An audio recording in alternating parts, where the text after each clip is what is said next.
Yesterday, I shared that God was leading me to understand that I needed to experience my day and stop judging their efficiency.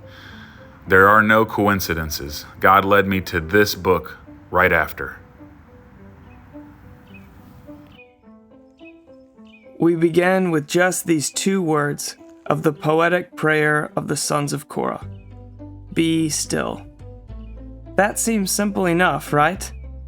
It's actually much more complicated than it sounds, because the way of life you and I have grown accustomed to as normal is actually historically abnormal and makes stillness nearly impossible. The historically abnormal but universally accepted modern Western lifestyle is largely the result of 3 groundbreaking inventions: the clock, the light bulb, and the iPhone. The clock. In 1370, the first public clock was set up in Germany. Historians popularly point to that moment as the turning point when the world shifted from natural time to artificial time. Previously, people awoke with the sun's rising and went to bed with its setting. There was a rhythm to life, with longer days in the summer and shorter days in the winter, which, I assume, is how people made it through German winters before central heating. They mostly slept through it. As of 1370, when people started managing their time artificially, time shifted from being a limit governing our lives to a resource used according to our individual agendas. The light bulb. In 1879, Thomas Edison invented the light bulb, which, among other things, cut way back on our sleep time. Prior to the light bulb, the average American slept 10 hours a night. With the increased potential for human productivity, technology took off. By 1960, central air conditioning and heating, microwaves, dishwashers, and laundry machines were common in American homes. Around that time, sociologists commonly started making predictions about what human life would look like by the time you and I are living in. And pretty much everyone was on the same page: a dramatic increase in leisure and ease of life. A Senate subcommittee in 1967 jointly predicted that by 1985, the average American would work 22 hours a week for 27 weeks a year, because of all the leisure time this new technology would free up. In reality, the average time people spend on leisure has decreased since the 1980s. Technology has continued to advance and save us time. They got that part right. What they misjudged was how we'd use it. We've spent that time on things other than deep rest. The iPhone. How have we used that time? Well, when Apple released the first iPhone in June 2007, they gave us a tracking device for that very data.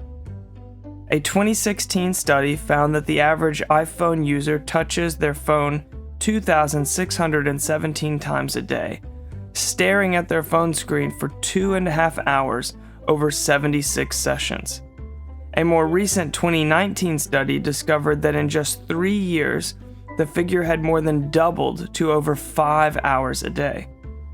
Instead of slowing down and harnessing technology to free up leisure time, we now suffer from what mental health professionals call hurry sickness, a behavioral pattern characterized by continual rushing and anxiety. In a society that prizes efficiency and productivity above all else, that uses time like a tool rather than a limit, hurry isn't an occasional necessity. It's the new normal. Be still. It's not as simple as it sounds. The Christian philosopher Dallas Willard was once asked, "What do I need to do to be spiritually healthy?" After a long pause, he offered this now famous response: "You must ruthlessly eliminate hurry from your life." According to Willard, hurry is the great enemy of spiritual life in our day. That's interesting, isn't it? I find that interesting because if I were to ask any number of spiritual teachers, pastors, priests, rabbis, and theologians, what is the great spiritual enemy of our day? I doubt very many of them would instinctively respond with, hurry.